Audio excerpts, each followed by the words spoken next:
Hello everybody, my name is John Price and I'm here with OSBA's Chief Legal Counsel, Sara Clark. Hello Sara. Hi, good to see you. Nice to see you.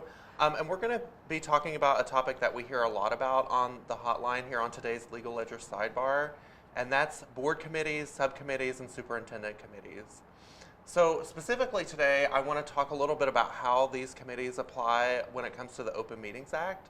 So what we tell people a lot on this hotline, Sara, is that a key factor in determining whether or not the Open Meetings Act applies is how the committee is formed. And so can you talk a little bit about that? Yeah, absolutely. So the statute says that committees of the board are subject to the Open Meetings Act. And so it becomes important, as John said, is whether this is a committee of the board or whether it's something else. And so you look at the committee and look at whether it is a board committee or a committee that is formed by the superintendent. If it's formed by the board, it's subject to the Open Meetings Act. If it's formed by the superintendent, it's not.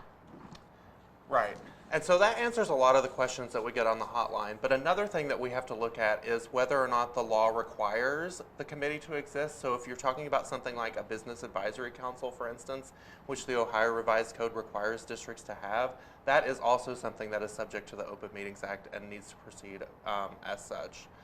So Sara, another misconception that we get a lot on the hotline is whether the number of board members on a committee is the key factor in determining the Open Meetings Act, and that's not correct, right? Yeah, that is not correct. So the number of board meetings or board members on a committee is not the key factor. So like we talked about at the beginning, it really depends on how that committee was formed and whether it is a board committee or a superintendent committee. But the one thing that you do want to be careful about with this is if you have a majority of your board members serving on that committee and attending those committee meetings, it could actually turn that committee meeting into a board meeting. And so if you have noticed your meeting as a committee meeting and then you have a majority of your board attend, you could actually run into some issues with the Open Meetings Act and that because you haven't followed the rules for noticing it as a board meeting at that point. Right.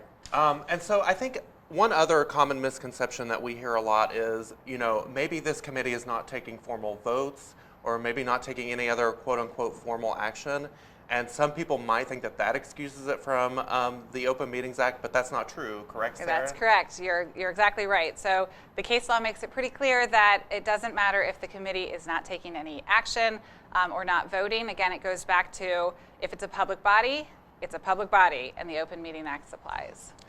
Right. So we've been talking a lot about when the Open Meetings Act applies and when it doesn't. But Sara, can you remind us a bit about what happens when the Open Meetings Act does apply and a committee needs to comply with it? Sure. It's the same thing for board meetings. So it's three things you've got to do if the Open Meeting Act applies. You've got to notice your meeting, both the general meetings, regular meetings, and your special meetings. You've got to make that committee meeting open to the public, and you've got to take minutes of those committee meetings and maintain those minutes, accurate minutes of those meetings. Right. Good advice. So the last thing I want to cover are maybe some of the consequences that can arise if a district violates the Open Meetings Act with one of its committees. Yeah. So we've got courts can invalidate the actions that occur. So if you don't properly do one of those three things, the actions that you take at the committee meeting can be invalidated by the court, and you can also have potential litigation expenses and other remedies assessed for your failure to follow the rules of the Open Meetings Act. Well, and that's something certainly our members want to avoid. Absolutely. And I think that that's a good place to leave it for today. Sara, can you remind our members how they can get in touch with us if they have questions about this or any other legal topic that they might? Absolutely. The legal hotline is the best resource for you to get in touch with any of the attorneys in the legal division. That number is 855-OSBA-LAW, and you can give us a call, and that's the best way to reach us.